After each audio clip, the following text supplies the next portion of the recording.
Seja muito bem-vindo a um mais novo episódio do Segue o Plano, o podcast que abre a mente de quem quer empreender e de quem já vive o mundo dos negócios.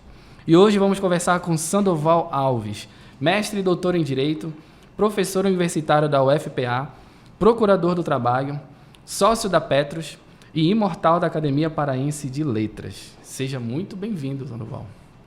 Muito obrigado, eu que agradeço.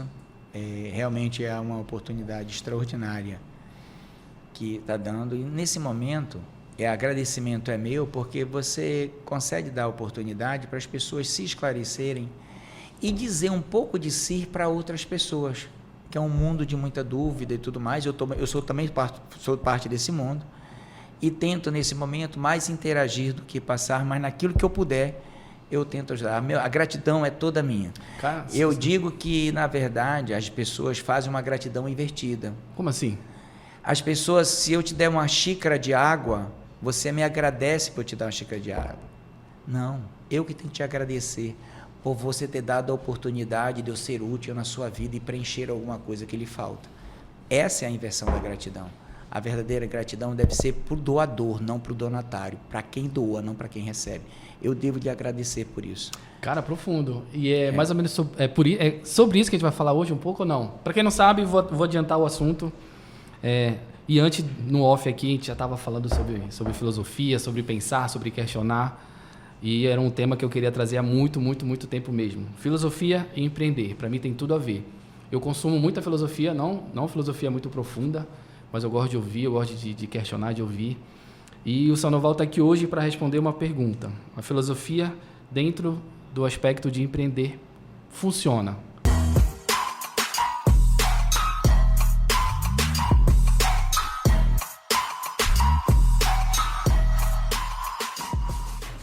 Funciona ou não funciona, Sandoval? Mais especificamente o estoicismo que está, posso dizer que está em alta, que voltou para os olhos das pessoas, porque isso existe há muito tempo. O estoicismo, para mim, nunca saiu de alta no mundo ocidental.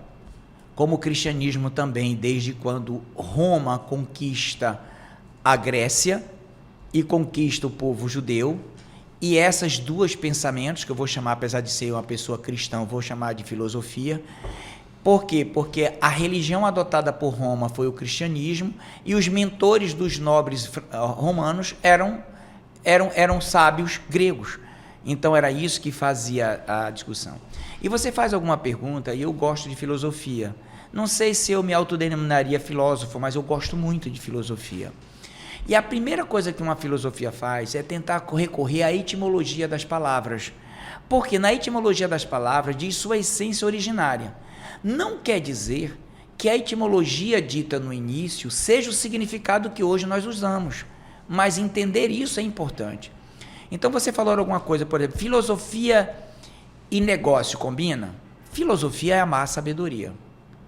Negócio é você negar o ócio. Isso que é a palavra negócio. Peraí, negócio? É negar o ócio. Ou você por estar negando o ócio. Então, nós estamos aqui agora no negócio, nós não estamos ociosos, nós não estamos parados, nós estamos negando o nosso ócio. E, diga-se de passagem, é uma grande dúvida entre negócio, ócio e preguiça. Porque as pessoas falam de ócio produtivo. Cara, ócio produtivo, você está negando o ócio. Isso é uma forma de discriminar o pensante. Se porventura a gente fosse discriminar o pensante, nós não estávamos usufruindo de uma tecnologia, de um microfone desse, de um celular desse daqui. Nós não estávamos nada. Por quê? Porque quem teve um ócio produtivo, que não é ocioso, foi chamado de ócio produtivo. Mas o que seria um ócio produtivo, Sandoval? As pessoas dizem que o ócio produtivo é aqueles que param para pensar no problema do outro. É a pessoa que só tem um trabalho intelectual, não é braçal, não é físico. Eu vou te dar um exemplo. Uma coisa que eu faço muito aqui no escritório. Tem momentos, durante o dia, eu faço isso umas 3 vezes. Eu paro do que eu estou fazendo, uma consideração muito profunda. Eu saio de lá, pego o meu violão e toco aqui uns 10 minutos para pensar em outra coisa. Que eu falo assim, eu vou higienizar minha mente. Isso seria um ócio produtivo? Não, isso não é ócio. Você tá praticando a mesma coisa. Você só está variando porque está cansando de uma coisa. Trocou o foco. Você trocou o foco, você está cansado e você mudou. Então, negar o ócio, por exemplo, quando você tem o ócio, você realmente é uma pessoa que não quer fazer nada. Você está sem fazer nada. Eu acredito que o cemitério é um bom lugar de ócio. Caralho. Entendeste? Um lugar que todo mundo está quieto, parado e tal. Negar isso é ócio. É ócio. Nenhuma filosofia, nenhuma crença prega a preguiça. A preguiça é um dos piores males discutidos.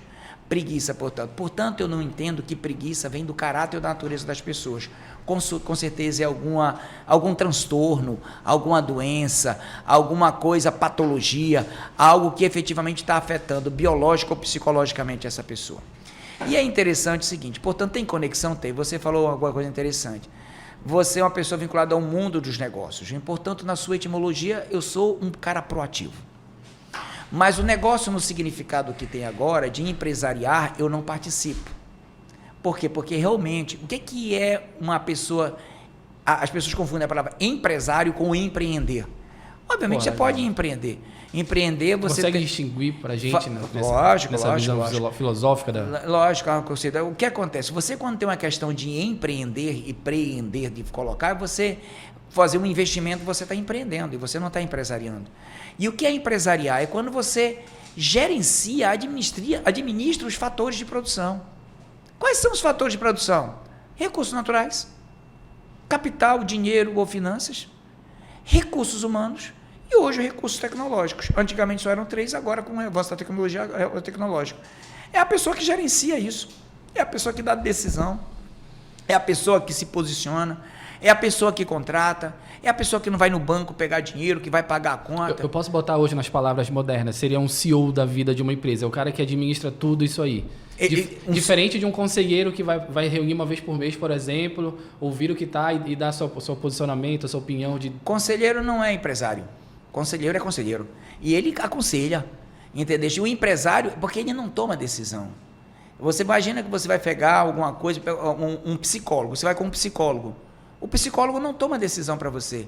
O psicólogo te aconselha. O psicólogo te diz coisas para você fazer. Te mostra coisas que tu não enxerga. Que não enxerga.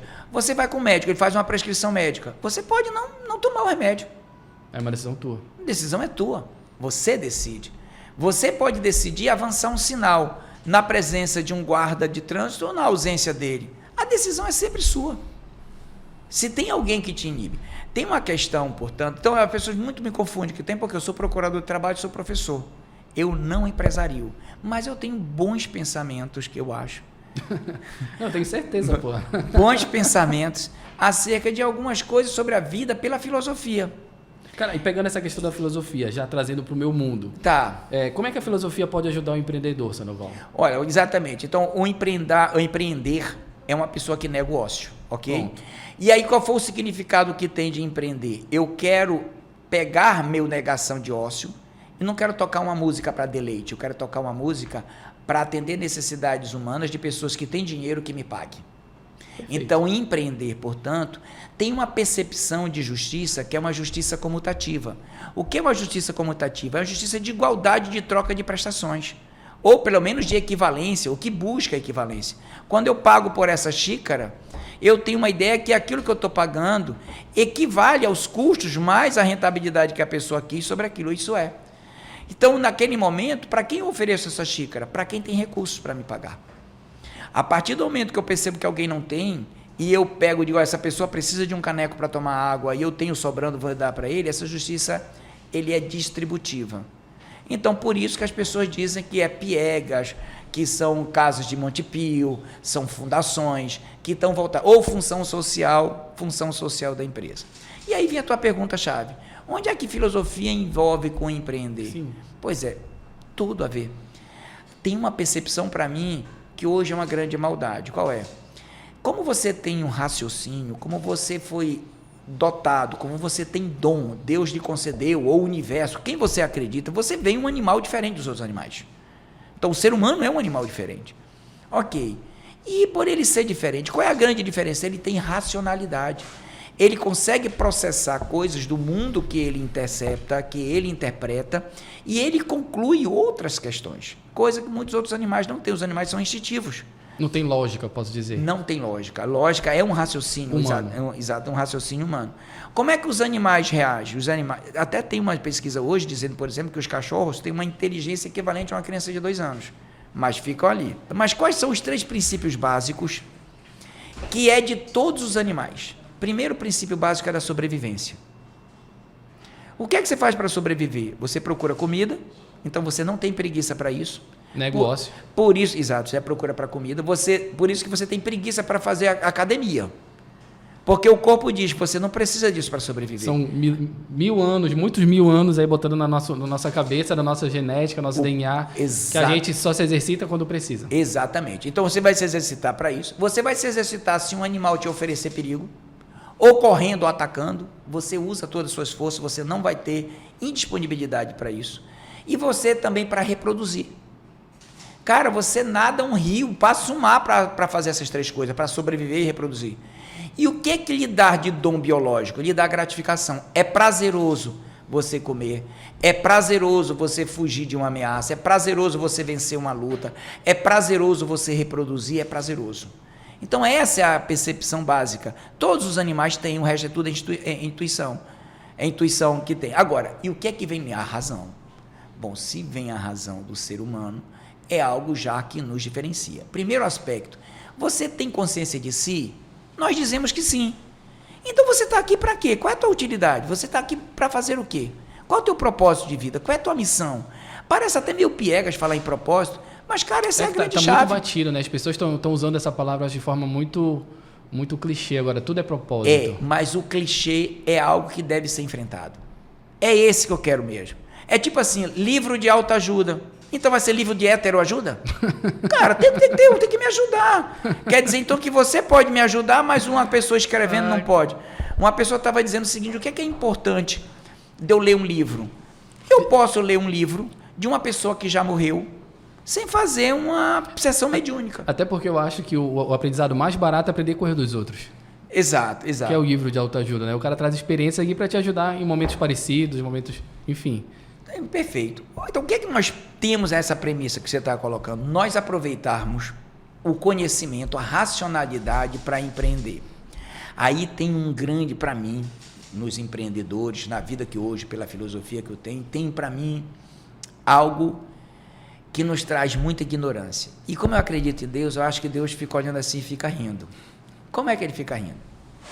Vou tentar mostrar mais ou menos como é que eu penso que alguém deve empreender. Vou fazer um elenco das necessidades humanas e dos desejos humanos racionalmente defensáveis. Faz um elenco. Fez um elenco, você diz, agora eu vou verificar que dons eu tenho, que eu possa produzir ou investir dinheiro, tempo, recursos naturais, recursos humanos, recursos tecnológicos, para atender essa necessidade ou desejos racionalmente defensáveis. Eu falo a palavra racionalmente defensáveis por uma questão muito simples.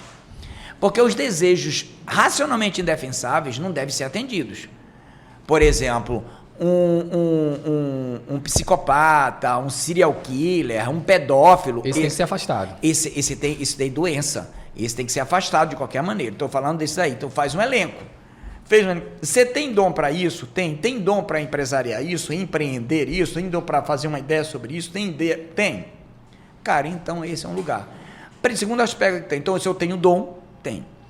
A outra questão é a seguinte, qual é a população que eu vou atender essa necessidade? É alguém que tem recursos ou alguém que não tem recursos? Porque empreender e empresariar tem que gerar lucro. Exatamente. Faz parte do jogo. Faz parte do jogo. Porque essa é uma ideia. Mas aí eu guardo essa palavra lucro, que eu vou dar uma olhada nele com mais calma lá na frente. Não, logo. Eu só estou num raciocínio que eu vou chegar nele. Que o Marx condenou ele com mais-valia e tudo mais, Adam Smith disse que era justo, mas foi o seguinte, eu estou tentando desenvolver um raciocínio para a gente verificar como é que a filosofia e o empreendimento colocam. Tu fez a relação, fez os dons, ok. Tá, seleciona as pessoas que têm condições de pagar, seleciona as pessoas que têm dinheiro, não vai selecionar a pessoa que não tem dinheiro. Sandoval, isso é maldade? Não, isso é buscando empreender. E outra coisa, quem tem dinheiro precisa de ajuda e atender suas necessidades, tanto quanto quem não tem dinheiro. É o primeiro aspecto que tem. Cara, se você está usando seus dons para atender quem tem dinheiro, desenvolve um empreendimento, não para receber, mas para exercer a função social. Os vulneráveis, aqueles que não têm como atender, o que não tem dinheiro, precisam. E qual é o grande problema dessa discussão? Se você olha isso, parece uma questão bem arrumadinha, mas nós não fomos criados assim. Nós fomos criados para ser os melhores, para ganhar os jogos. Competitivo não, você ser o melhor. Todo mundo é abaixo de ti. Você é o superior. É isso que está na nossa matriz psicológica. Quando eu vou discutir com você, e a gente já fez uma conversa nesse sentido, eu quero ser melhor que você. Nem eu sei, a ignorância tá. Mas eu quero. É instintivo. É algo que é meio instintivo, que ele é instintivo, você usou a palavra correta, porque ele vem do cérebro reptiliano ou do cerebelo. Do primeiro cérebro que a gente tem. Exatamente, do primeiro cérebro. Por quê? Porque eu me considero atacado. Qualquer animal se defenderia, o ser humano não deveria. Por quê? Porque tudo que você conhece, tudo que você acessa de conhecimento não é seu, porque você nasce vazio. Aí, Sandoval, com tudo isso que me falaste agora, tem uma palavra que eu peguei, consciência. Eu posso dizer que a filosofia, dentro do empreender, ela realmente está nessa questão de elevar o nível de consciência das pessoas, dos colaboradores, dos sócios, dos clientes, dos parceiros. A filosofia vai me ajudar nessa questão de consciência, é isso? A filosofia vai buscar o amor ao conhecimento, vai buscar a consciência. Porque nós temos, na verdade, você tocou no pilar, o primeiro pilar. O pilar da consciência, ele é o mais doloroso, ele é o que te traz mais problemas, é o que te traz mais responsabilidade. Por quê? Porque ele te dá ciência de vida, ciência de propósito. Você deixa de viver como um animal irracional e passa a viver como um animal racional. Kant diz isso. E tomar escolhas, decidir dói. Demais. Né? Eu acho que a maior dor que tem é a consciência. Eu estava numa conversa hoje com duas sócias minhas aqui do escritório e eu falei até, foi com a Carguinha, falei, Carguinha, a posição de líder é aquela que tu tens que tomar decisões difíceis. E tu tens que ter uma consciência de que a decisão é difícil e que tu vais magoar alguém, entre aspas. Olha uma questão uma escolha. O que é a palavra decisão? Cisão é de cindir. Então, toda decisão, você muda os rumos da prosa. Você muda os rumos da coisa. Muda o jogo. Muda a regra do jogo. Você muda o caminho. Entendeu? A palavra decisão, a palavra recurso é um novo curso, é uma nova... Você tá rompendo. É ruptura. A decisão simples que seja é uma ruptura. Por quê? Porque você está dizendo o seguinte, eu não quero ir no caminho que eu estou. Tu muda o status quo aí, rápido. Muda. E magoas um e deixa outros felizes. Aí, na verdade, você vai entrar numa teoria para verificar quem você danifica, quem você não danifica. Quem não é o... Exatamente. Tem aquele filme, inclusive, que até dando um pouco de spoiler, sobre o cara que criou o computador. Que foi aquele cara que decifrou eu sei qual é, do Hitler. Muito legal esse filme. Do Hitler. Chegou um momento que eles descobriram que o navio que ia ser afundado era um navio que tinha um irmão de um cara que estava na equipe. E eles seguraram o cara. Olha só o que é a felicidade da consciência. O cara tinha consciência que o irmão dele ia morrer nos próximos 5, 6 dias, 7 dias. Por conta de uma guerra que era muito maior. E ele não podia dizer, porque se dissesse, Hitler ia perceber que eles tinham decifrado, e aí iam continuar morrendo muitas mais pessoas. Olha, quer dizer, o outro irmão, se ele tinha que não teve consciência sobre isso, morreu, só teve tristeza quando o irmão morreu, soube da notícia. Então, essa é a premissa que tem. Eu acredito, para você empreender, para você qualquer coisa na vida, filosofia e negócio tem tudo a ver, e se não tiver tudo a ver, cabe uma pergunta. Uma pergunta que é uma pergunta-chave. Eu já vi muitas pessoas conversando, você sabe o que é, Sandoval? Você pensa muito, sabe, filosofa muito, conversa muito. Eu acredito que eu fui procurador-chefe do MPT, cara, tem que ser meta, sabe? Tem que ser resultado, tem que entregar resultado. Ou então, como uma vez eu estava conversando com um professor nos Estados Unidos, ele disse, time is money. Aí eu perguntei, vem cá, e quando você está naquelas horas de amor com sua mulher, você olha para ela e diz, olha, time is money. O que é que você diz? Ou seja, tempo é tempo não é dinheiro, dinheiro é dinheiro, as conexões entre eles são as mais prováveis ou improváveis possíveis. Dinheiro é consequência do que tu faz. E aí eu estava conversando com esse professor, que era inclusive da Fundação Dom Cabral, e aí eu peguei e disse para ele o seguinte, olha, que é uma das mais ranqueadas aqui, eu disse para ele o seguinte, olha, nós temos duas diferenças, isso que é que eu filosofo para tentar aconselhar pessoas para empreender. E você segue uma filosofia sem saber. E aí as consequências que tem. Quem te disse que tem que ser metas e resultados? Por que tem que ser metas e resultados? A quem você está seguindo? Você está a serviço de quem? De uma percepção utilitarista ou de uma percepção capitalista? O que é que você fala em atingir meta? Eu tenho que matar pessoas para atingir meta? Qual é o meu limite? Passar por cima de qualquer coisa, né? Passar por cima de qualquer coisa, porque nós fomos ensinados a fazer isso. meio zumbi, meio assim, meio cachorro assim, vai, uau, ele vai lá e no morde. automático ali. No automático. Não tem essa consciência, essa reflexão do dia a dia. Exato. E não é uma coisa também que vai dizer lindinha, não, peraí, não é para atingir. Não, meta tem que ser atingido, mas tem que ser atingido para um determinado fim. Tem que ter atingido para uma determinada finalidade, para um determinado propósito. Então, veja só.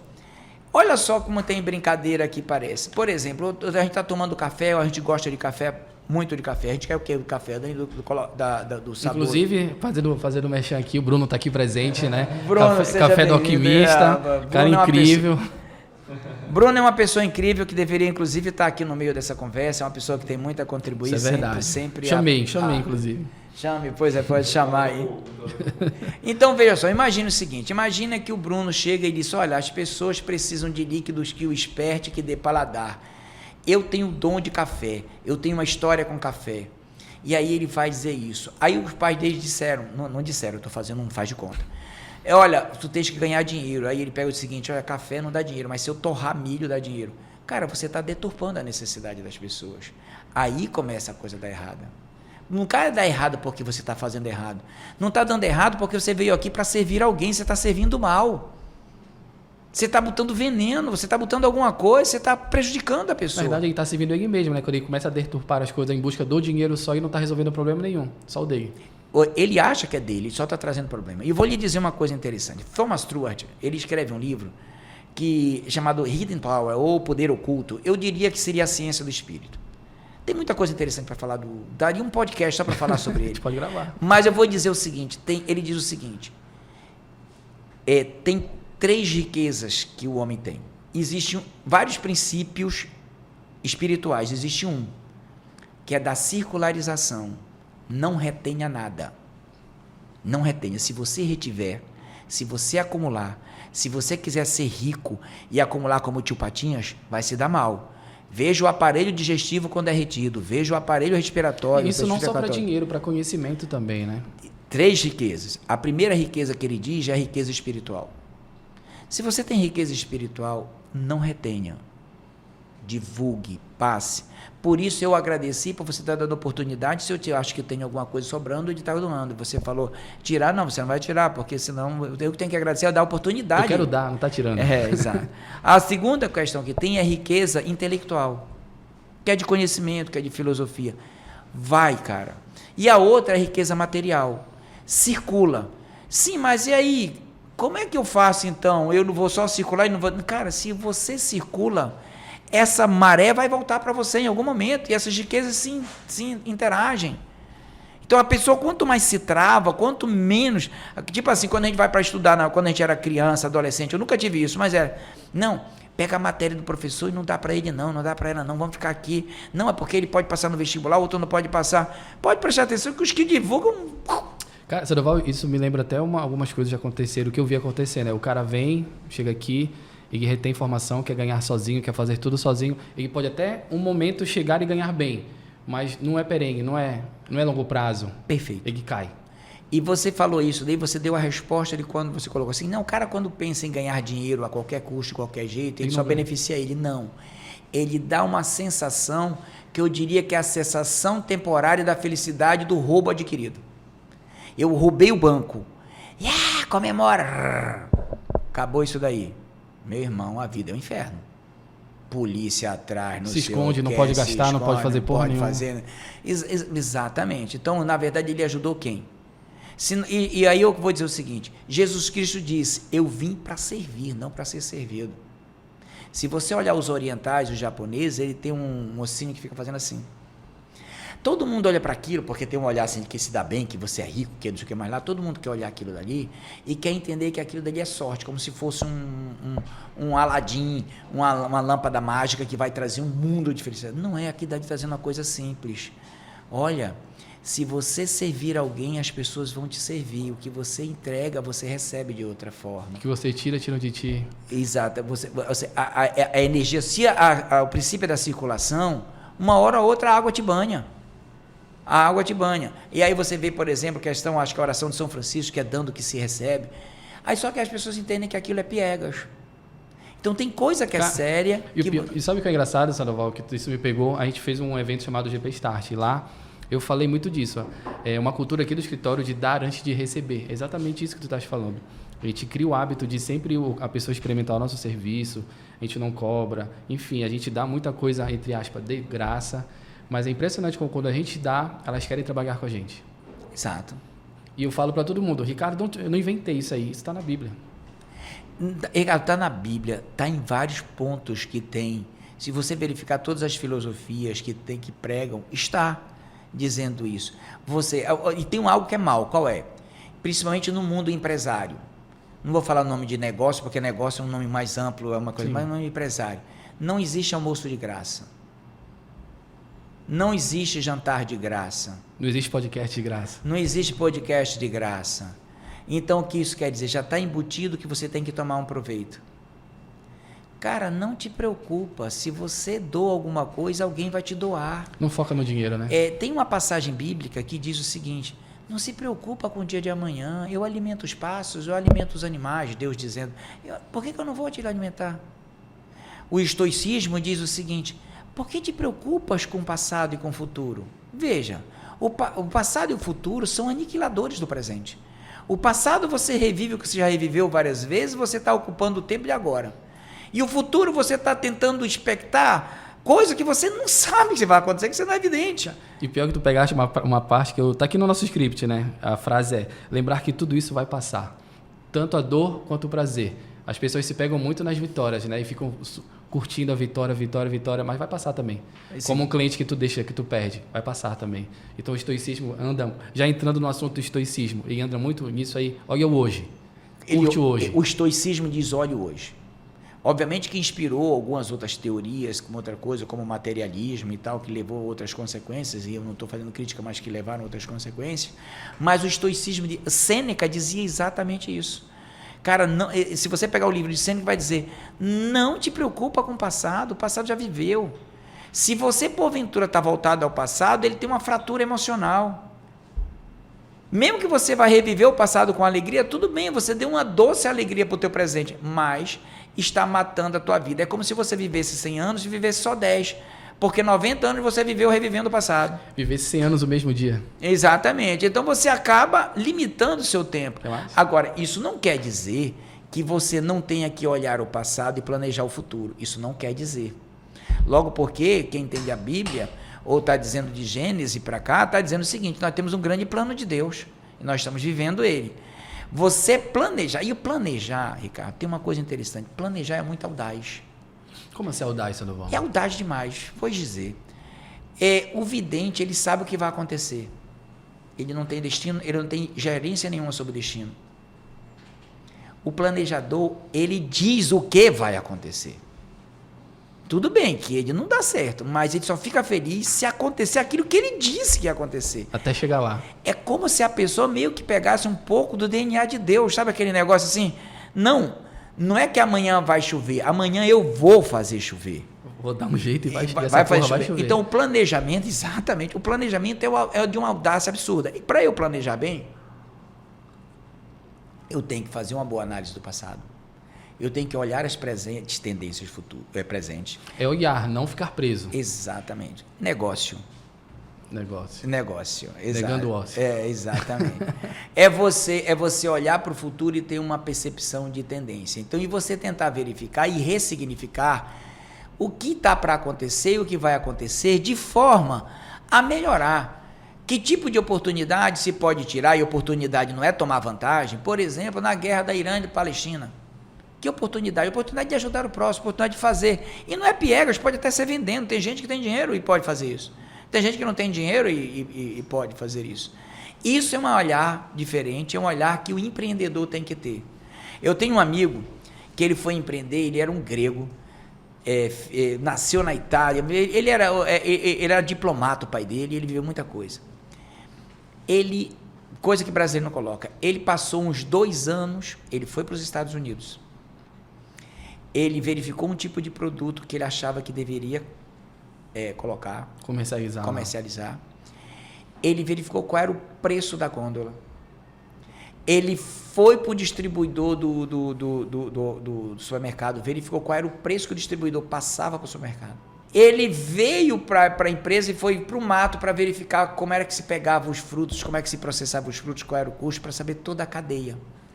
2 anos depois, ele montou todo aquele fluxograma. Isso é planejar, isso é empresariar, isso é empreender. Todos eles estão juntos, conjugados, os conceitos vivem conjuntamente.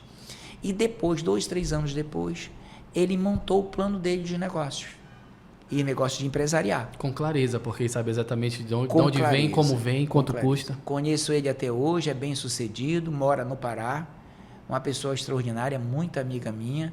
Me conheceu faz décadas. Pô, já chama aí para vir gravar com a gente. Ah, com certeza, é uma pessoa maravilhosa. Conta essa história aí. Maravilhosa. Tem décadas que eu já conheço ele, quando eu conheci ele até eu era advogado,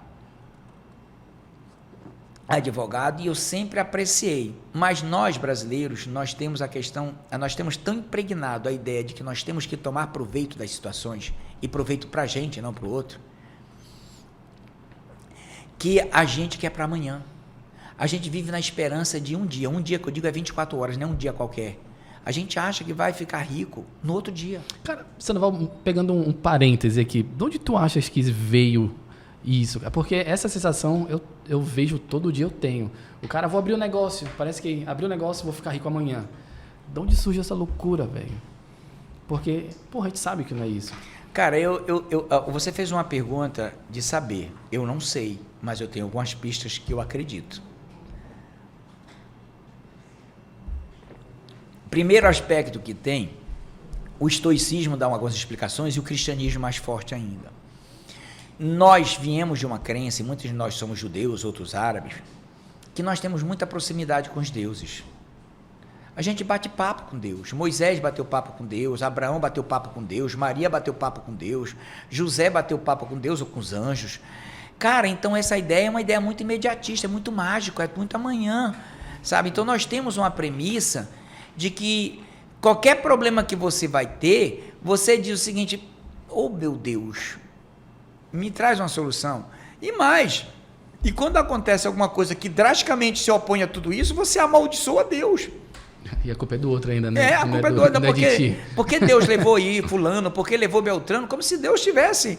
Porra, como eu não ganhei dinheiro, filho da puta, passou 3 horas deitado a mais em casa. Quer dizer que Deus beneficia o cara e não me beneficia, então a pessoa começa.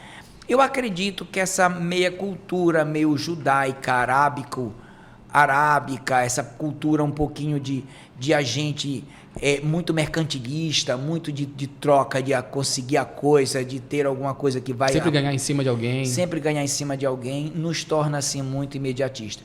Se você partir de um pressuposto que tem necessidades humanas e desejos racionalmente defensáveis para ser atendidos, e se você tem um dom e habilidade para desempenhar isso, você precisa desenvolver só alguns pilares. Primeiro, consciência. A filosofia é tudo.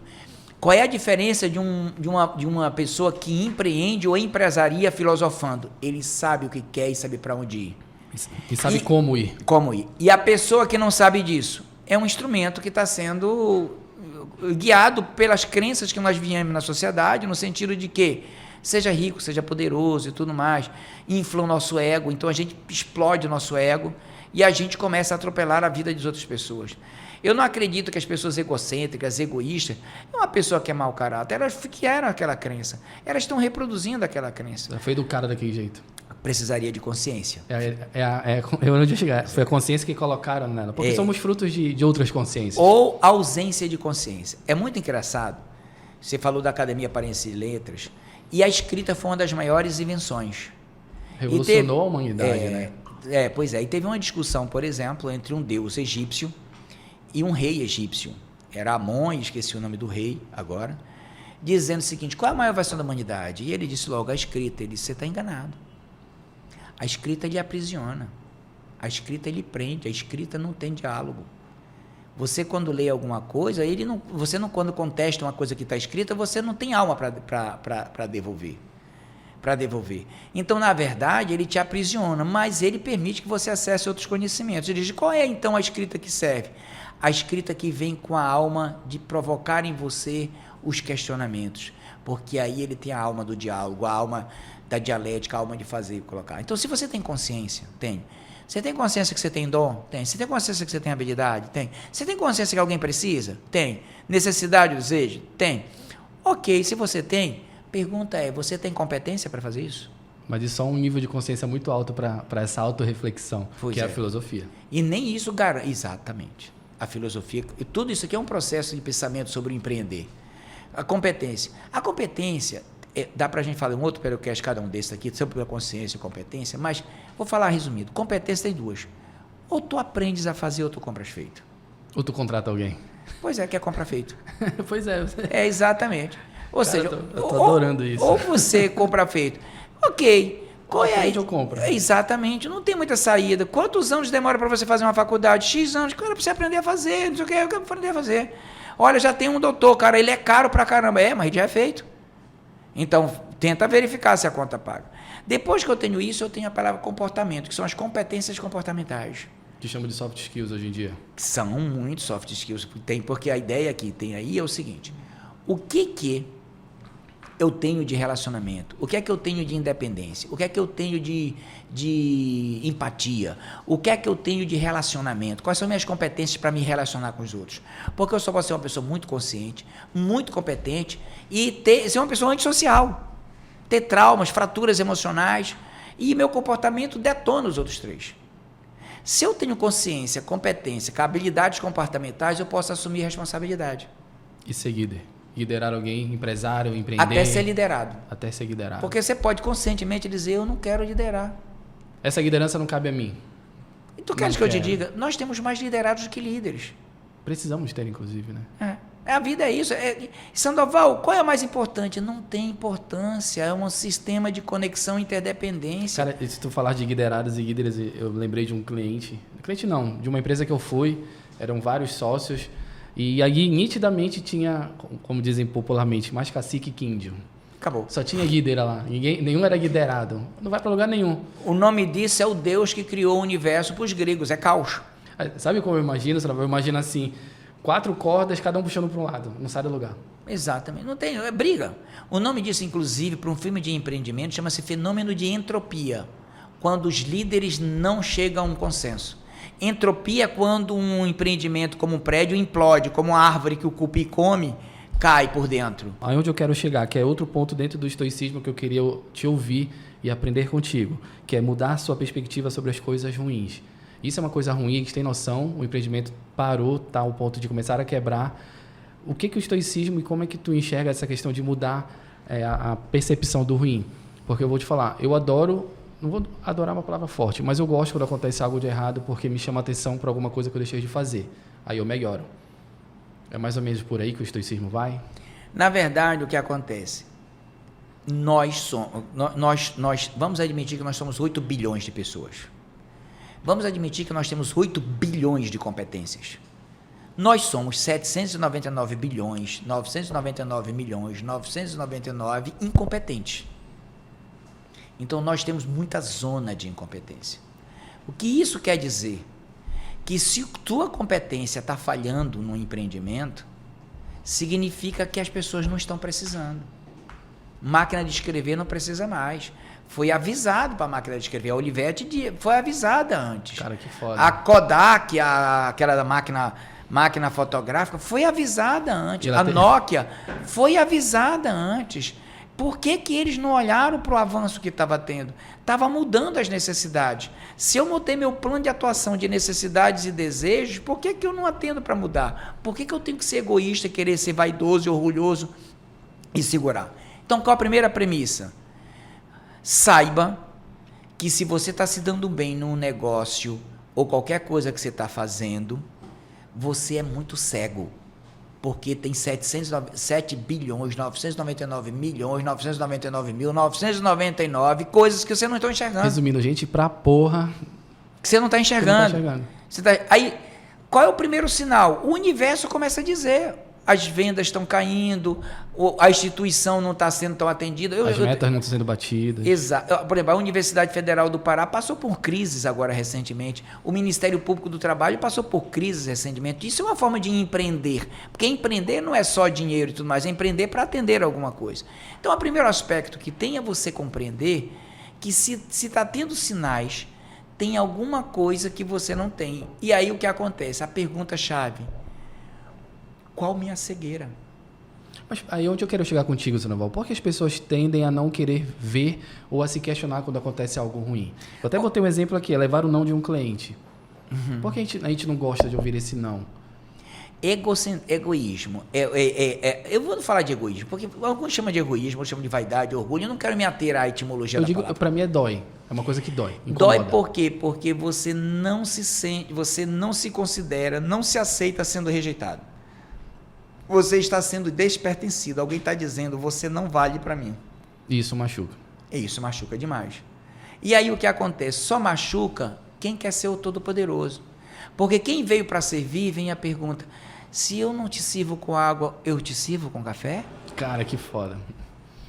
Entendeu? É vender o que o cara quer comprar, pô. Eu atender a servir. Servir quem tem dinheiro te remunera. Simples assim. Servir quem não tem dinheiro te remunera na alma. Aonde é que você quer ganhar? Servir. Você já viu aquelas lutas, aqueles filmes de Shaolin e tudo mais? Sim, sim. Mestre. Cara, o cara ali estava pedindo aí para servir, para aprender artes marciais. Então você servir. Serve. Não, você não tem que dizer o que o outro quer. Você tem que ver o que o outro quer. Porque se você atender, você... É porque parece pra mim que o cara te obriga... Olha, como tu falaste, um copo de água. Pô, tu vai comprar esse copo? Não quero. Não, tu vai comprar. Ele não gosta de ouvir o não. Como tu falaste, cara, ressignifica esse não. Ele não quer água, mas tu quer café? Tu quer um suco? Tu quer, sei lá, o que mais? Ou então pergunta, o que tu queres? Né? Ele te obriga a tomar água. Não vai vender nunca. Eu estou aqui para lhe servir. Tem uma pesquisa dizendo que 85% das pessoas não deixam de comprar em algum lugar por causa de preço, mas sim por causa de relacionamento. Só 15% enfrenta o preço. Agora, lógico, você não me trata bem e tem o preço, aí é que eu estou fora mesmo. Aí que a coisa desanda. A experiência fica ruim. Exato. Então, veja só, se você pegar o seguinte, prestar atenção no seguinte, a Nokia tinha os maiores e melhores, não é maiores e melhores, estou fazendo um pouco de exagero, mas tinha um board, tinha um conselho extraordinário. E alguém deu uma ideia muito interessante para eles. Olha, está evoluindo e as pessoas vão começar agora, o celular não vai ser só celular não.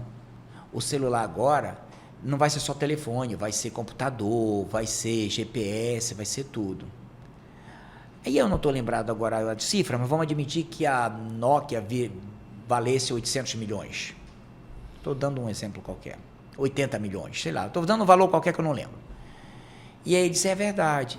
Quem é a empresa que é uma empresa boa de GPS? É tal, comprou a GPS por 8 milhões. Nessa mesma época tinha 2 israelenses numa garagem desenvolvendo um sistema que depois se chamou Waze. Como era que funcionava o GPS? Eu chegava aqui em Belém e pagava um monte de pessoas, como mais ou menos faz com o IBGE, para dizer quais são as novas ruas, como é que surgiram, qual é que se mudou de direção, se não mudou, se está em obra, se não está em obra. O Waze contou com o usuário, de graça. Ele te dá o mapa e tu só atualiza. Alguns anos depois, a Nokia inteira estava valendo o valor da empresa que ele comprou e logo depois quebrou. E a Waze ficou extraordinária. E ela foi avisada. Então, não é necessariamente a consciência sobre isso. É você compreender e entender, como diz a matriz SWOT, as oportunidades, as ameaças, as fraquezas, as fortalezas que tem. O William Ury, ele desenvolveu na escola de pós-graduação de Harvard, nos Estados Unidos, de Direito, uma escola de negociação. Não só ele, o Fischer, tem vários outros que tem. Estou usando o William Ury aqui porque é o nome mais conhecido. E ele desenvolveu vários livros. Como chegar ao sim sem fazer concessões, como superar o não positivo, como chegar ao sim com você mesmo. Quando ele desenvolveu os 3 livros, ele disse, o pior negociador sou eu mesmo. E ele veio aqui para o Brasil, fez um curso com Siri Prembaba e desenvolveu e escreveu um livro, Como Chegar ao Sim com Você Mesmo. Então, a maioria das pessoas quebram porque você fica ocioso com você mesmo. Você deveria negociar com você mesmo. Você se conforma. Mas tu acha que eles ficam ociosos consigo porque tem medo de enfrentar as coisas ruins, que é onde eu quero chegar aqui, é outro momento dentro do estoicismo, que é praticar o desconfortável. Porque é desconfortável tu encarar um não de um cliente, é desconfortável tu pegar um feedback de um cliente, até de um parceiro. Onde é que eu estou errando? Me fala. Você faz a pergunta do estoicismo, eu começo com o estoicismo, mas depois eu divago, tá? Só para ser um rigor filosófico. Quando eu falei do Thomas Trudge, ele não era estoicista, tudo mais, tranquilo. Mas eu começo com o estoicismo. O estoicismo é o seguinte, pegando um pouco, eu sempre começo quando você for estoicismo, sim, mas depois eu saio um pouquinho do estoicismo. O estoicismo, ele fala o seguinte, os socráticos, que são de Sócrates, Aristóteles, Platão e Aristóteles, eles viveram na Grécia num momento de grande confusão. Qual foi uma confusão? Os pré-socráticos, 200, 150 anos antes dele, discutiu o seguinte, existe um Deus que nos criou ou não? A vida é isso daqui mesmo. Como Heráclito de Éfeso, não, a vida fica mudando, eu não consigo entrar no rio 2 vezes. Então eu tenho uma tese, eu tenho uma antítese, eu tenho uma síntese, a vida é isso, cara. É fluida. É fluida.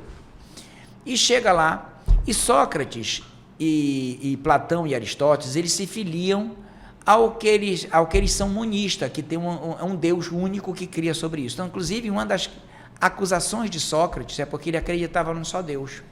E naquela época os gregos eram politeístas, ele acreditava num só Deus. Uma das razões, a principal não foi essa, mas uma das razões era que ele acreditava nisso. Platão, então, elevou isso, e Platão dizia que antes de nós nascermos, porque Sócrates nunca escreveu nada, até pessoas dizem que Sócrates talvez não tenha existido, tenha sido criação de Platão. Ele dizia que antes da gente nascer, a gente passava pelo mundo espiritual e a gente viveria. Então, em tese, segundo essa percepção de Platão, isso que a gente está vivendo agora, a gente já viveu no mundo espiritual. Já aconteceu, a gente está por isso. Tem um déjà vu, essas coisas, a esse respeito, depois dito pelos franceses. Isso acontece 450, 400 antes de Cristo. 350 antes de Cristo, com um cara chamado Zenão, ele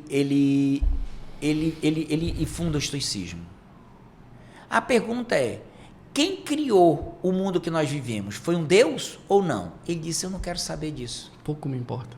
Não me importa. Olha, não fui eu que criei a planta, não fui eu que inventei a água, mas está tudo aí. Eu vou chamar isso de divino. O que é divino? É algo que é estranho ao meu fazer. Isso é divino. Bom, se esse divino que me é apresentado, sem eu querer entender quem criou, quem deixou de criar, e ele funciona de uma forma não caótica, portanto, contra caos. Caos seria um deus grego que estava antes do universo ser formado, não era organizado. Cara, só basta eu seguir. Só basta eu seguir. O leão come o coelho? Come. Poxa vida, eu também sou carnívoro? Deixa eu ver se eu tenho. Tem? Então, perdão. Tem, então tudo bem. Então vou comer também. Então, por aí vai. Come planta. Eu também tenho aptidão, tem. Então eu vou seguir aquilo que o divino me mostra. O divino me inspira. Isso é uma questão de uma percepção, de uma clonagem das normas naturais com as normas não naturais. Os animais nascem, vivem e morrem. Nasce, vive e morre. Então eu vou nascer, vou viver e vou morrer. Acabou. Não discute mais, cara. Não tem mais o que discutir. Você não pode reverter essa seara. Então, o estoicista, ele vai ver a coisa, e por isso que ele vê a coisa com muito menos, porque o grande problema são as expectativas. É aquilo que a gente conversou antes, né? Ficar lembrando muito do passado e ficar querendo prever o futuro. Ele é muito hoje. Exatamente. Então, a gente fica toda... E nisso daí, quando a gente pega o futuro, qual é o porquê que a expectativa é uma questão que nos torna muito triste e acabado? Por uma questão simples. A expectativa é um fracasso na previsão do futuro. A probabilidade, imagine que eu jogue na loteria toda semana. A probabilidade de eu ficar triste toda semana é enorme. É bem maior do que ganhar. Porque eu quero ganhar toda semana e eu vou perder quase toda semana, entendeu? Então, um estoicista vai dizer, tá de brincadeira, né? Então não joga. Tu vais criar. Não, você pode jogar, mas não espera. Não fica triste. Não tem expectativa, não cria, vai viver. Fez isso, se deu, então... Aí você ressignifica. Entendeste? Então, essa é uma premissa muito importante que tem do estoicismo. Tem um livro chamado Luc Ferry, que ele fala sobre uma filosofia. O Luc Ferry foi maravilhoso, onde ele vem desde o estoicismo, passa pela questão do cristianismo, o que foi que o cristianismo, porque o cristianismo dá uma outra visão da imortalidade. O estoicismo dá 3. Nós somos imortais por quê? Porque nossas células se reintegram à Terra. Tem até uma mitologia muito bonita, greco-romana sobre isso, que se der tempo eu posso falar, que ela demora um pouquinho. A outra é da procriação, e a outra é do legado.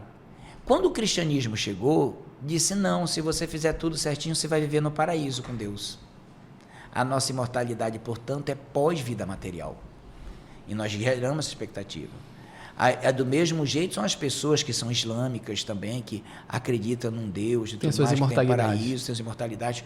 Os vikings, em que tinha também Valhalla, Valhalla que você poderia viver lá no paraíso. E tinha que merecer chegar lá. Inclusive tem pessoas que vão lá com Valhalla com não sei quantas virgens, que tem não sei que, os árabes com não sei quantas virgens, Valhalla com não sei quantas, não é virgem, eu esqueci o nome, que ele daria de que eram guerreiras, né? Guerreiras que tinham lá. Então nos deu essa expectativa de ter uma imortalidade pós. Nos deu um propósito, pode dizer assim? Exato. Como é? Nos deu um propósito. Nos deu uma esperança de que a gente é imortal, mesmo que a gente morra. Nos deu essa esperança. E o Luc Ferry vai trabalhar essas ideias para perceber isso daí. Qual é o grande ponto? Todos nós nos dizemos cristãos. Todos nós temos uma premissa, inclusive ética, moral, que talvez tenhamos a ideia de ser escolhido por Jesus quando vier a segunda vez. E por que a gente vive nem aí para Jesus e para Deus? Por que a gente atropela todo mundo? Por que a gente faz tudo tão diferente daquilo que a gente... Eu não estou professando. Eu estou vendo a coerência do que a gente acredita com o que a gente faz. Entendeste? Isso é filosofia, né? Isso é filosofia, porque isso é consciência, isso é amar a sabedoria. Isso é filosofar. Isso é compreender. E aí a ideia, o que é diferente numa filosofia com empreender ou fazer alguma coisa? Bicho, desculpa, eu sei que você quer ficar rico, você se acha o máximo, você se acha o bambamão, você acha que vai montar um negócio... Como dizem por aí, o alecrim dourado. Desculpa, cara, dá pra gente botar o pé no chão? Vamos lá? Então, eu posso dizer, Sandoval, que é por isso que o estoicismo está tão na moda dentro do empreender, cara, que era a minha pergunta aqui para finalizar. Por que os empreendedores, as pessoas que tratam, que falam, que vendem empreendedorismo, estão falando tanto de estoicismo? Por que se aplica tanto assim para o empreender? Porque o estoicismo, ele ressignifica as coisas, ele tira suas importâncias de seus traumas, ele dá uma ideia de você dizer, cara, toma isso como normal, ou natural. Normal vem de norma, né? Então, é normalizado, isso é natural. Não tem para onde correr. É natural perder um cliente. Então a gente vive sofrendo o seguinte: olha, a mulher traiu o marido traiu a mulher. Cara, isso acontece em todos os seres animais. Tu vais te matar ou matar alguém por causa disso? Olha, um cliente te diz não, o teu concorrente te rouba o cliente, faz aquilo outro. Tu vais te matar por causa disso? Por que tu não pensas como conseguir fazer isso? E tu queres que eu te diga alguma coisa? Olha só, você quer acabar com os concorrentes, mas você não consegue atender às necessidades de todo mundo. Então, o concorrente é necessário para atender a necessidade de muita gente. Tem muito mais gente que você pode suprir. E aceita e faz bem. E faz bem. O que é um shopping center? Põe todos os concorrentes, põe lá todo mundo para atrair todo mundo para ir para lá. Aí, nesse caso, é uma premissa que lhe faz mais sensato, te dá mais sensatez, te dá mais como ressignificar os acontecimentos, te tira mais fratura emocional. Te deixa mais tranquilo para tomar decisões. Mais decisões. Mudar um rumo, não porque você é melhor que eu, Ricardo, é melhor que o Sandoval, mas tirar um rumo porque a sua decisão é pautada em razão, que não é sua, porque não tem razão sua. Nós somos cópia de 5 razões de pessoas que estão perto de nós. A esse respeito, a gente está sempre repetindo que a gente é uma operação papagaio. Qual é a diferença do ser humano com o papagaio? É que a gente repete com intelecção e o papagaio só repete como a gravação. Então nós somos repetição intelectivas que serve para tentar melhorar a vida dos outros. Então quando você compreende isso, você não quer destruir o concorrente, você compreende, você até chama ele para negociar. Eu adoro a filosofia negocial ou empresarial dos cearenses. Os cearenses negociam com tudo, fazem tudo, conversam com tudo. Aí aqui algumas outras pessoas não.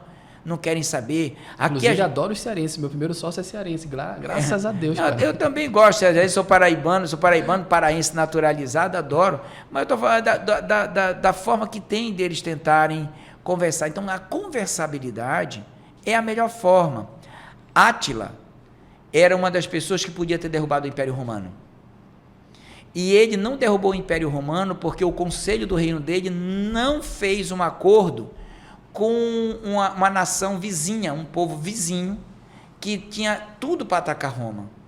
O general romano foi lá, o Átila percebeu que ele estava querendo fazer isso e o conselho estava contra, ele foi lá e negociou por trás com Roma. Então, Átila perdeu porque essa pessoa que ele não foi lá negociar, não foi lá fazer um acordo, fez o acordo com Roma. Simples assim. Simples assim. E Sandoval hoje está especial, que tem até plateia. Inclusive, querem fazer uma pergunta para te receber aqui. Qual é a pergunta, Bruno? O que tu quer perguntar, cara? Cara, primeiro, muito obrigado. Aprendi um pouco mais sobre o estoicismo. Eu queria trazer um pouco para o público, assim, um pouco para nossa... sair um pouco da filosofia mental e trazer um pouco mais para a nossa realidade. Primeiro, eu queria saber quem é o Sandoval, de onde o Sandoval veio, qual um pouco da sua história e como o estoicismo pôde, ao entender mais sobre o estoicismo, como se pôde beneficiar a sua história. Você falou um pouco sobre o planejamento. Era o seu plano estar onde você está hoje na sua carreira? Você tem um currículo muito extenso. Como foi o seu planejamento para você chegar lá? E eu acho que, por conhecer um pouco da sua história e um pouco do estoicismo, entender que o estoicismo tem um pouco de endurance, né, de você superar os limites, etc. E um dia entender que um dia tem 24 horas, como você falou. Como você trouxe isso para a sua realidade e como o público que está ouvindo a gente pode trazer um pouco disso para a realidade dele? Só para, não sei se o pessoal escutou, tentar resumir aqui quem é Sandoval e como o Sandoval chegou aqui, como o estoicismo ajudou o Sandoval a chegar aqui. Acertei mais ou menos isso, Bruno? Eu estou tentando arrumar as ideias, como é que eu vou falar em tão pouco tempo, tanta coisa que ele perguntou. Começa quem é Sandoval, o que você vê, eu acho que a gente pulou um pouco. Cara, olha, eu tenho uma história mística por trás, inclusive, de crenças da minha mãe, de pactos com santos e com divindade. Vim do sertão nordestino, de um lugar árido chamado Capital do Sertão, onde, só para você ter uma ideia, que eu com 13 anos, quando vim de lá para cá, eu entrei em Teresina de carona num caminhão 1111, passando a coisa de timão e vi verde. Eu passei a luz do sol inteira, o motorista perguntando, o que é que você olha? Eu dizia, sol verde. Eu nunca tinha visto tanto verde na minha vida. Eu ficava olhando sol verde. Então, é uma história longa, então tem uma ideia. A minha ideia é vinculada muito à questão de um santo, que é chamado Santo São Pedro e tudo mais. Tem uma história familiar por trás disso muito forte. Nós viemos do Nordeste, portanto, tentando uma nova esperança, porque a terra lá, desde 79, uma grande seca, 82, meus pais se cansaram, e minha mãe, meu pai, ao invés de ir para São Paulo, minha mãe dizia, não, nós vamos para Belém do Pará. E eram duas grandes razões. Primeiro, que Belém era a cidade onde Jesus teria nascido, equivalente ao nome, Jesus teria nascido. E segundo, aqui chove. Aqui chove. Já é um bom motivo para estar aqui. Já não chove. E eu sempre fui uma pessoa predisposta a estudar, eu sempre gostei muito de estudar. A minha pele não se afinava com aquele calor, até hoje. Eu gosto de bike, quando chega 8 horas da manhã eu já vou para casa, porque o sol já começa a me incomodar. Minha pele tem uma certa... não lida bem com o sol.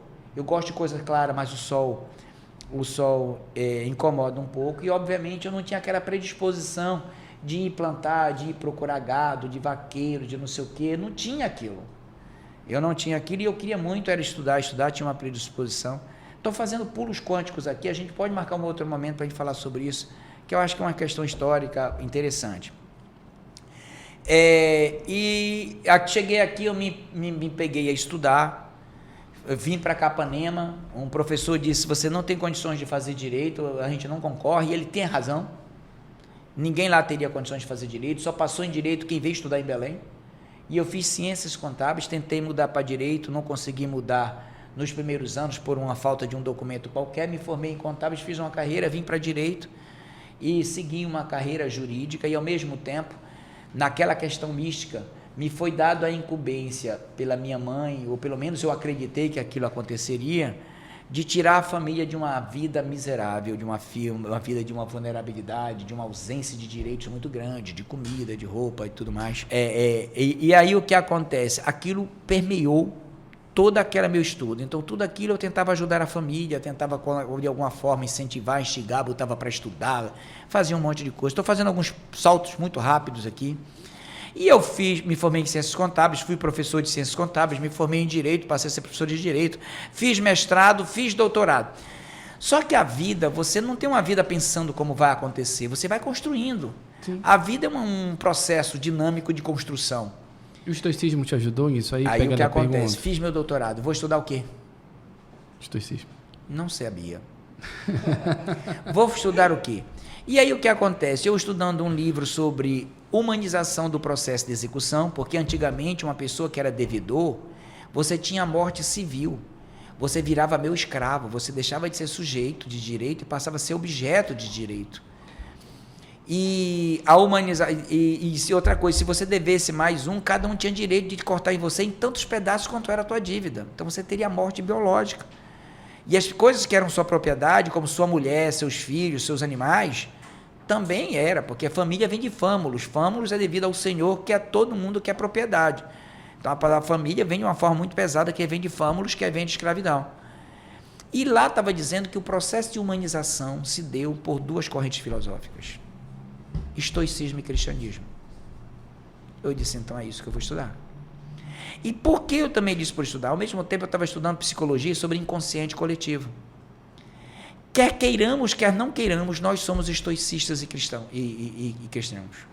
Por quê? Porque por osmose, por tradição histórica, por ir à igreja, por dizer para aproveitar o momento, por tentar entender a natureza como ela é, de tentar seguir os princípios da natureza como ele é. Olha, tem que ter cuidado, meu filho, não vai lá não que o bicho-papão vai te pegar, a onça vai te pegar. Tudo isso está demonstrando, ele é carnívoro, ele vai te pegar. Então nós somos estoicistas e nós somos cristãos, quer queiramos, quer não queiramos. Qual é o grande problema quando você não acessa o estoicismo e o cristianismo? A estudar, não estou falando sobre a questão de quem quiser, professa a religião que quiser, estudar porque é influência na nossa vida. Simplesmente, sendo ateu, não ateu, eu estudaria o cristianismo, estudaria o estoicismo, porque é o mundo que nos envolve. As suas decisões são tomadas em cima de premissas estoicas e cristãs a cada momento. Até para viver melhor, como tu falaste, né? Quando a gente tem consciência, a gente consegue até nos relacionar melhor. Com certeza, exatamente. Tentar fazer um diálogo para tentar compreender o mundo que tem. Então, com base nisso, eu parti para estudar o estoicismo e o cristianismo. Estudava com pastor, estudava com espírita, quem dizia cristão pegava livro. Foste conhecer a visão de cada um. Santo Tomás de Aquino, Santo Agostinho, Thomas Stuart, para até colocar, e depois fui entrando no estoicismo para perceber como é que o estoicismo tinha para verificar. E o que é que eu percebi? Que no cristianismo nós somos muito magoentos. Somos o quê? Magoentos. Magoento. Eu estou usando a palavra... De mágoa? De mágoa. Eu estou usando uma palavra assim que não coloca exatamente para impactar. Nós somos cheios de mágoas. Então, você me traiu, então você não serve para ser meu amigo. Olha, você piscou para minha namorada, você não sei o que mais lá, então você não serve para isso. Você não foi para o meu aniversário, então você não. Você mentiu, então você não é verdadeiro. Essas premissas o estoicismo tenta destruir. Tenta destruir ou tenta tirar a importância que nós damos? Destruir, eu acho que eu usei a palavra errada. Sabe que não é destruir, não. Você está correto. Tenta dizer que eu posso ressignificar. Só que tem um detalhe. Aí tem o seguinte, vai ser isso, Sandoval. Quer dizer que o cristianismo é desse jeito? Não. O cristianismo vivido, porque Jesus Cristo pregava muito mais evoluído que o estoicismo.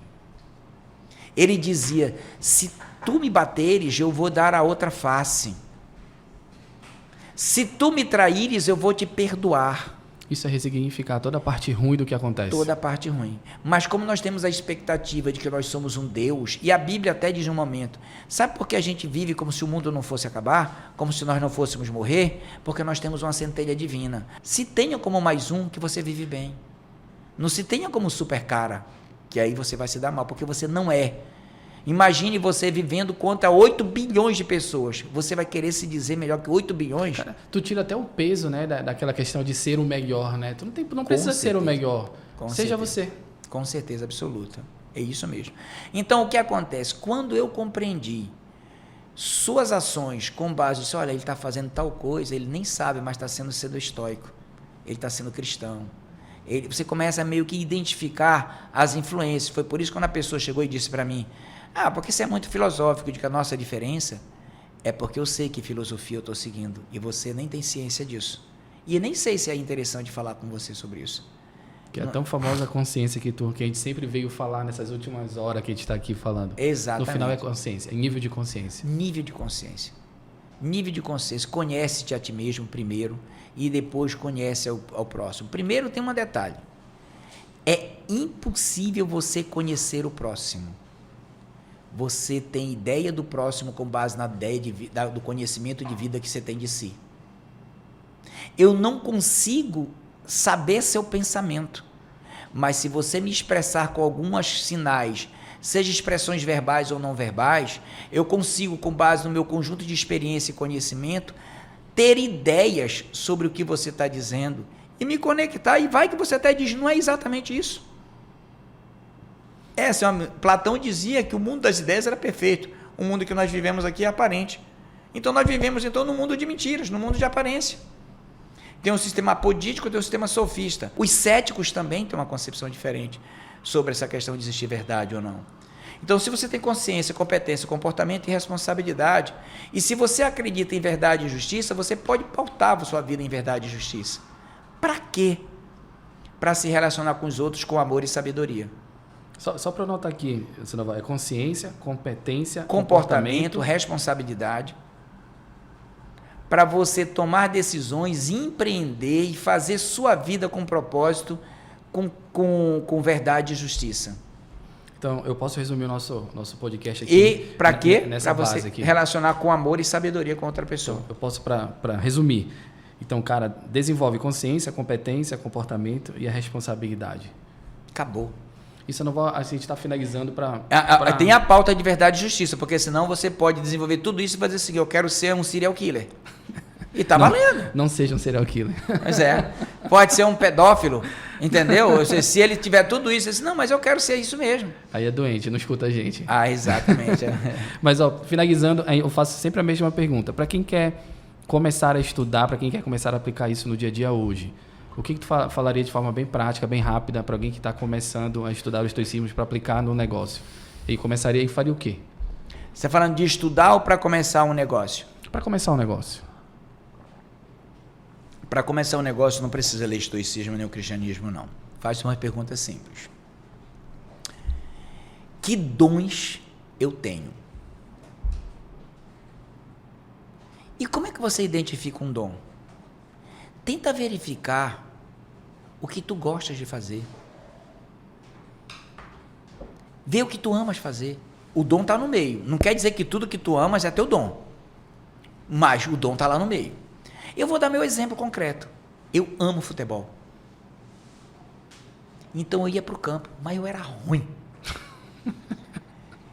E eu amava estudar. Eu ia para o campo de futebol, eu só jogava se eu fosse o dono da bola ou se depois que não tivesse das grades. Se alguém se machucasse, tu entrava. As grades, depois das grades. E meu time nunca ganhava muito, porque eu era ruim mesmo. Então o sinal é o seguinte, qual é o segundo passo do dom? Se você tem um dom para servir alguém, verifica se quem está servindo está satisfeito. No futebol não estavam satisfeitos. Eu ia para a escola. Eu comecei a estudar com 8 anos e meio, porque eu morava no interior não tinha escola. Em 6 meses eu aprendi tabuada, me alfabetizei, e o professor disse, que menininho sabido, mas rapaz, que menininho danado, olha esse menino, olha, porque o pessoal do Nordeste fala assim, mas que menino arretado, rapaz. E ali o que acontece? Uma coisa que eu gostava e as pessoas reconheciam que eu fazia bem.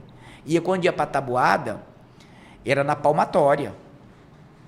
E eu apanhava na palmatória, não é porque eu errava, porque eu tinha pena de bater no coleguinha. Aí o professor disse, não, vou te mostrar como é que é. Tu vai apanhar no lugar dele. Não, eu tinha que bater nele, como o professor me ensinou. Senão eu apanhava novo. Entendeu? Então, aquele dali mostra exatamente o que acontece. Então, veja só, meu dom é para estudar. Então, Aí eu tenho que desenvolver habilidades. Descobre o dom que te ajuda a servir alguém. A servir alguém. E aí agora é o seguinte, procura ter habilidade, porque o dom é só o início. Então tem que ter habilidade. Então a habilidade é o que você vai buscar de conhecimento, porque você vai buscar o que se chama os japoneses de Ikigai. Ikigai, o que tu amas fazer, o que o mundo reconhece como você faz isso bem, o que lhe pode dar dinheiro a esse respeito, você pode colocar Ikigai, que tem 4 pautas que tem uma interseção, lá você coloca. Então agora é o seguinte, ok, esse teu dom, essa tua habilidade, atende a necessidade de alguém? Atende um desejo racionalmente defensável de alguém? Atende. Pronto, você já se encaminhou. Quando você vai para a pauta da competência, tem uma outra coisa, veja só, se você for ali no cantinho, tem um churrasquinho, e você tem churrascarias que são caras. Todas elas atendem a mesma necessidade. Só o público diferente. O público diferente, a competência é diferente. O comportamento é diferente.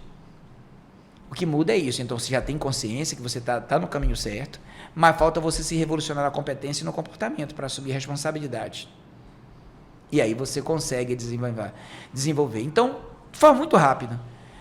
Testa seu dom, desenvolve suas habilidades, identifica que necessidades ou desejos você pode atender e procura tentar uma forma de atender cada vez melhor. E seja dinâmico. Não pense que quando você está feliz, fique infeliz naturalmente, porque a infelicidade vai vir logo depois. Toda vez que você... O que é que tem depois do primeiro lugar, Ricardo? Nada. Eu tenho uma frase que eu digo aqui no escritório: o extraordinário só é extraordinário até tu chegar lá. Pois é, acabou. Chegou, acabou. Então, o difícil não é você ganhar uma competição, é você se manter em primeiro lugar. Esse é o mais difícil. Chegar lá no topo é fácil, se manter que é o difícil. Tinha uma propaganda antes do Sid Nelson, não sei se vocês chegaram a Não lembro. Sou novo. Vocês são novos, mas eu sou antigo.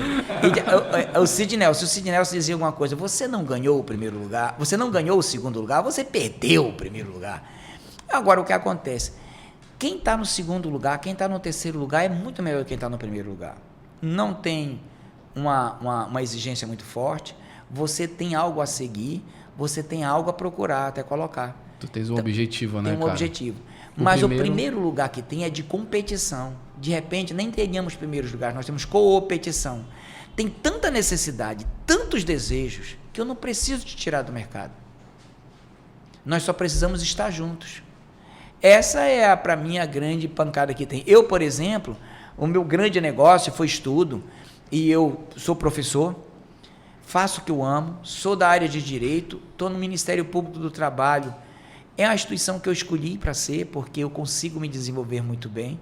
Ajudei no meu propósito de vida que minha mãe me colocou, que foi ajudar a família se desenvolve empreendendo e com empresariando, lá, e eu tenho gente de família que faz muita coisa. Não tem mais aquela vida do Nordeste que passava necessidade, que tinha um monte de coisas lá, questão de vulnerabilidade. Tem uma vida que é uma percepção digna, reconhecida pelo meio social. Agora, naquele momento, ele sai de uma percepção de vulnerável para uma percepção de responsável, porque situações como essa põem a ideia de que você tem que olhar para o responsável ou para os vulneráveis. É por isso que, por exemplo, eu, pelo Ministério do Trabalho, criei o PERNO, o programa Escrevendo e Reescrevendo Nossa História. Porque assim que as empresas, onde eu atuo, pelo Ministério do Trabalho, eu atuo, tem atendimento das necessidades e desejos humanos de quem tem dinheiro, tem que ter um programa para atender quem não tem dinheiro. Quem é que atende quem não tem dinheiro? Seria o Estado, as ONGs e as empresas, que é o mercado, pela função social. Se você não atender essas pessoas, elas vêm buscar de ti. Eu acho que até uma forma de tu aperfeiçoar e melhorar. O mercado melhora, é aperfeiçoado e gera mais riqueza, né?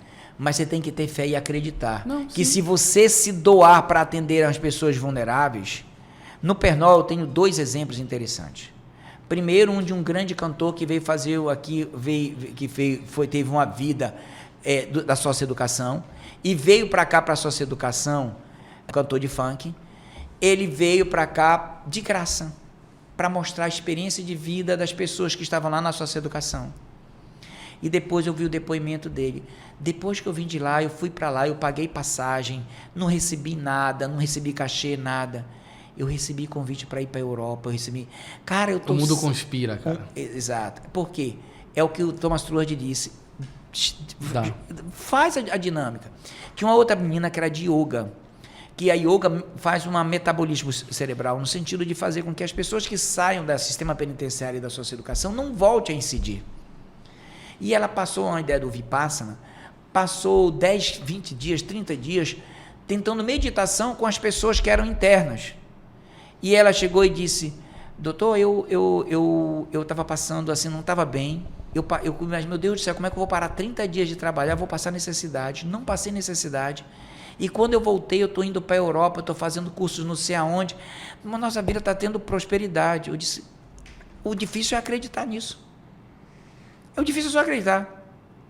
É porque a gente vive numa sociedade que a gente precisa de resultado rápido, né?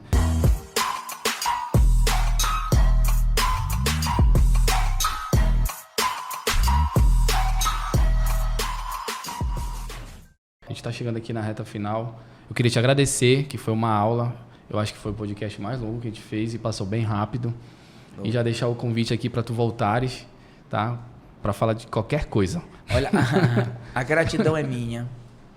E se você não colocar, na verdade, eu me deixaria convidado para quando você quiser, sobre o que quiser, porque, na verdade... Tu te ferraste agora. Quem tem que agradecer sou eu. Como é que você vai conseguir ferrar eu fazendo o meu propósito de vida? Pô, que bom, cara. Então, você vai me dar motivo para eu ser feliz, para eu ser completo, para eu entender de alguma forma essas circunstâncias um pouco da vida. do que tu falaste, eu me reconheci, porque tu falaste... Pô, a gente tem que dar, e a gente se doa muito. Isso aqui é gratuito, a gente não cobra nada. Vocês que vêm aqui não cobram nada. Então, a gente até pede sempre no final, no início, para as pessoas compartilharem isso aqui, porque isso aqui realmente é gratuito. Eu acredito que isso é conteúdo de alto valor, que não se cobra nada. Porque a gente acredita que, se a sociedade toda ouvir e melhorar, a gente melhora junto. E, na verdade, a gente melhora com poucas ideias. Por exemplo, você tem uma ideia, eu chamei aqui mais ou menos como sócio que tem da Petros, que realmente eu sou, mas minha atuação lá é muito baixa. Não tem, minha atuação é como sócio mesmo. O que eu sou mesmo é procurador do trabalho e professor. Onde é que você me encontra? No Ministério Público do Trabalho. E nos outros dias que eu não estou no MPT, eu estou na universidade ministrando aula. Fazendo o teu propósito. Que é o meu propósito, que tem no sentido de fazer o que puder. Veja que enquanto minha família está estudando, está fazendo, desenvolvendo a Petros, eu no Ministério Público estou desenvolvendo o Pernod. Por quê? Porque a Petros está cuidando da necessidade e desejo humano das pessoas que podem ter dinheiro. E aqui eu estou tentando desenvolver as pessoas que não têm dinheiro. Exato. Cara, e dá certo. Amém. Então, Sandoval, muito obrigado. Volta logo. Alguns recados, né? Agradecer o Bruno por me apresentar a ti e pelo café que a gente tomou aqui. O Bruno do Alquimista, sigam ele. É um cara que veio para revolucionar nosso mercado. Eu já sigo ele. Eu também, inclusive consumo. Episódio todo dia 1º, 10 e 20, não esqueçam. São 3 vezes no mês que a gente está levando conteúdo e trazendo pessoas na nossa região para falar coisas daqui para pessoas daqui. E, Sandoval, muito obrigado de novo. Muito obrigado. Então é o seguinte, alguém vai ter coragem... É 1 hora, é? Não, tem 1h10, 20 já. Alguém vai ter coragem de assistir 1h20? Assiste. Assiste. Tá bom. E caso você tiver querer falar alguma coisa para a gente falar sobre algum podcast relâmpago, de falar 3 minutos, 4 minutos, 5 minutos, alguma coisa isolada, também a gente pode. Pode chamar? Então, fechou. Então, obrigado e, pessoal, abraço.